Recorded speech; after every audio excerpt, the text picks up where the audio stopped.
जो लाइनें सुबह से शाम तक लगती थी, तो उस वक्त भी मोदी सरकार निशाने पर थे। लेकिन हमने क्या देखा, उसके बाद भी एक बार फिर से सत्ता में मोदी सरकार आई, तो कहीं ना कहीं एक जो भी अगर कोई भी मुद्दा लाती है, कोई भी बिल लाती है मोदी सरकार, तो यहाँ पर उसके कुछ नेगेटिव और पॉजिटिव पॉइंट्स देखने को मिलते हैं। तो जाहिर सी बात है, उन पॉजिटिव पॉइंट्स को दिखाने में इस बार भी बीजेपी शायद सफल होती हुई नजर आ सकती है, क्योंकि कहीं ना कहीं बीजेपी जो भी करती है, जो चाणक्य नीति हम देखते हैं अमित शाह जी की, वो कहीं ना कहीं वो चाणक्य नीति उन्हें सफल बना ही देती है। तो जाहिर सी बात है, यहाँ पर बीजेपी खेमे में देखा जाए तो पसमानदा मुस्लिमों से लेकर देखा जाए बाकी के जो समुदाय हैं, कहीं ना कहीं उनके समर्थन में दिखाई दे सकते हैं।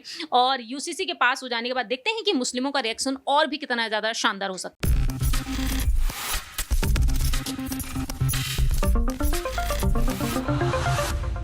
नमस्कार, आप देख रहे हैं नेक्स्ट 9 न्यूज। मैं तुषार आपके साथ। 2024 के लोकसभा चुनाव में अब महज कुछ ही समय बाकी है और इसको देखते हुए जहां एक तरफ जितने भी विपक्षी दल हैं उन्होंने महागठबंधन की तैयारियां शुरू कर दी है, वहीं दूसरी तरफ है भारतीय जनता पार्टी, जिन्होंने यूसीसी नाम का ब्रह्मास्त्र अपने हथियार का निकाला है और इसको लेकर अब बहुत बड़ी बड़ी चीजें जो हैं वो जमीन पर उतरती हुई हमें दिखाई दे रही है। जिस तरीके से उत्तराखंड की सबसे पहले बात करें तो उत्तराखंड में यूसीसी यानी कि यूनिफॉर्म सिविल कोड को लेकर जो ड्राफ्ट है वो तैयार कर दिया गया है। 15 जुलाई को वो पुष्कर सिंह धामी को सौंप दिया जाएगा, फिर उसके बाद की आगे की प्रक्रिया की जाएगी और ऐसा कहा जाने लगा है अब कि सबसे पहले देश में अगर कहीं लागू होगा यूसीसी तो वो होगा उत्तराखंड में और उसी के मॉडल को देखते हुए बाकी धीरे धीरे पूरे देश में से लागू किया जाएगा।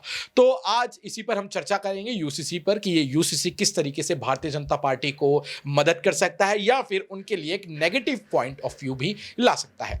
आज की इस डिस्कशन में हमारे साथ हैं प्रांशी। तो प्रांशी, आपका बहुत बहुत स्वागत है और पहला सवाल मेरा आपसे यही रहने वाला है कि आपको क्या लगता है कि ये यूसीसी, आप ये भूल जाइए कि ये भारतीय जनता पार्टी के लिए सही है या नहीं है, यूसीसी हमारे देश के लिए सही है या नहीं है, मैं पहले आपसे ये जानना चाहूँगा। सबसे पहले बहुत बहुत शुक्रिया आपका तुषार। लेकिन जिस तरीके से यूसीसी को लेकर जो प्रतिक्रियाएं आ रही हैं उसको देखकर पॉजिटिव पॉइंट सबसे ज्यादा देखने को मिल रहे हैं कि यूसीसी देश में लागू होना चाहिए। और जब से पीएम मोदी ने इसको लेकर अपनी बात रखी है कि कहीं ना कहीं सुप्रीम कोर्ट की तरफ से जोर दिया जा रहा है कि यूसीसी को लेकर आना चाहिए, तो जाहिर सी बात है हमारे देश के हित के लिए, हमारे देश की जनता के हित के लिए यूसीसी जरूर लागू होना चाहिए। समान नागरिक संहिता को लेकर जिस तरीके से अब जो बिल हमें पास होता हुआ शायद आने वाले समय में नजर आ सकता है, क्योंकि मानसून सत्र की शुरुआत होने जा रही है और इस सत्र के दौरान संसद में हम तमाम अहम मुद्दों पर बहसबाजी देखेंगे, क्योंकि इस साल में देखा जाए तो तमाम ऐसे राजनीतिक और सामाजिक मुद्दों के चलते सियासत तेज हुई है, जिसके चलते बार बार यहां पर मोदी सरकार आलोचनाओं का सामना की है, जिनमें से अब देखा जाए तो यूसीसी भी एक बड़ा मुद्दा बन चुका है। तो मुझे लगता है कि यूसीसी पर बहसबाजी यूं ही नहीं हो रही है, क्योंकि कहीं ना कहीं ये काफी हद तक मायने रखता है। और दूसरी ही तरफ यहां पर बहुजन समाज पार्टी की सुप्रीमो मायावती का साफ तौर पर कहना रहा है कि अगर बीजेपी अपनी जीत के लिए, अपनी वोटिंग बैंक के फायदे के लिए इसे नहीं ला रही है तो वह इसके समर्थन में है, लेकिन वोटिंग बैंक के अकॉर्डिंग लेकर आ रही है लोकसभा चुनाव से पहले तो वह इससे साइडलाइन होती हुई नजर आएगी। तो जाहिर सी बात है, ये बातें जाहिर करती हैं कि तमाम राजनीतिक दल मोदी सरकार के साथ खड़े हुए, यहां तक कि कांग्रेस के नेता भी उनके साथ खड़े हुए हैं।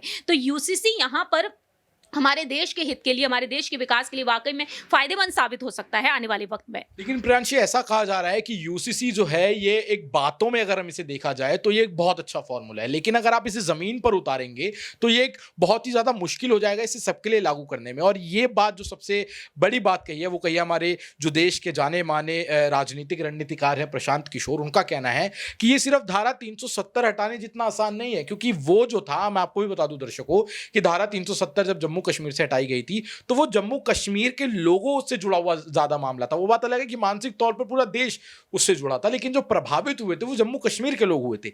लेकिन अगर ये सीए यूसीसी का फॉर्मूला अगर लागू होता है तो इससे जो है पूरे देश का हर एक नागरिक जो है उस पर प्रभाव पड़ने वाला है। तो ये इतना आसान नहीं होने वाला है। तो आपको क्या लगता है प्रांशी कि अगर इसे फील्ड पे उतारा जाता है तो क्या लोग उसे एक्सेप्ट करेंगे? और अगर लोग एक्सेप्ट करेंगे तो क्या इसको सभी धर्मों के बीच, सभी कल्चर, सभी रिलीजन, हम बात करें सभी जातियों के बीच में, इनको सेटल करना आसान रहेगा बीजेपी के लिए या उनको थोड़ी मेहनत करनी पड़ेगी?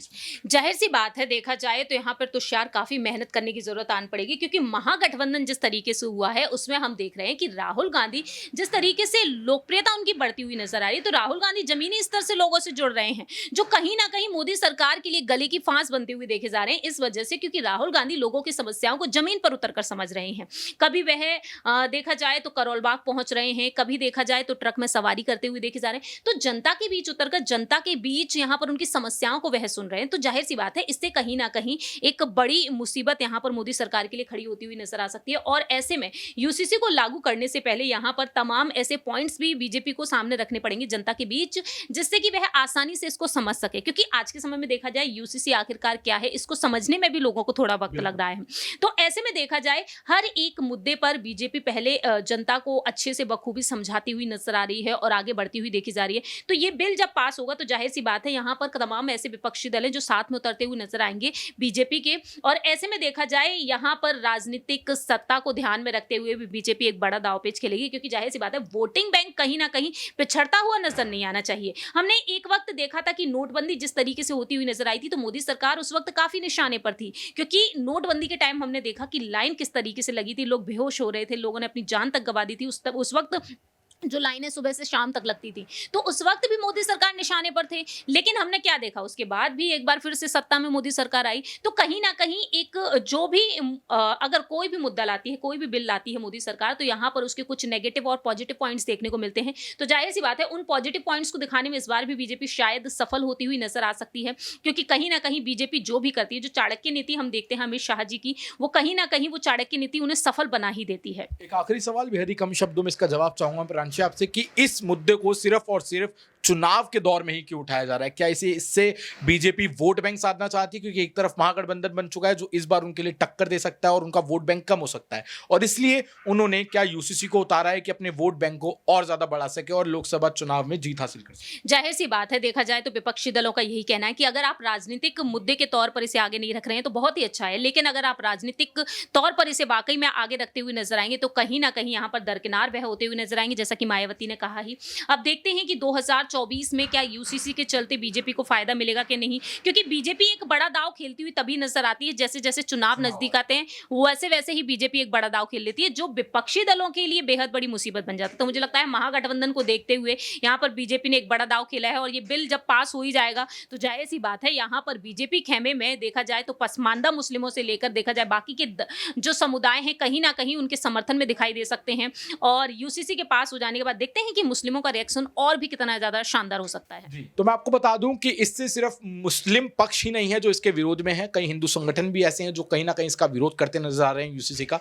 लेकिन भारतीय जनता पार्टी के लिए यूसीसी बहुत ज्यादा महत्वपूर्ण है, क्योंकि उनके 20 से 25 साल पुराने अगर मैनिफेस्टो में भी देखें तो 3 बातें जो महत्वपूर्ण रूप से हमें दिखाई देती हैं, पहला राम मंदिर, दूसरा 370 और तीसरा यूसीसी। और इस बार तीसरा यूसीसी लागू करने की जो कवायद है वो शुरू हो चुकी है, क्योंकि पहले के जो 2 मुद्दे थे वो पूरे हो चुके हैं। अब इसको लेकर राजनीति बहुत ज्यादा गर्मा चुकी है, जो जनता है वो 2 धड़ों में बट चुकी है। आधों का मानना है होना चाहिए, आधों का मानना है नहीं होना चाहिए। लेकिन आपका क्या मानना है? आपकी राय हमारे लिए बहुत ज्यादा मायने रखती है। तो अपनी राय कमेंट सेक्शन में जरूर दें और जुड़े रहें नेक्स्ट 9 न्यूज के साथ। मैं तुषार, धन्यवाद।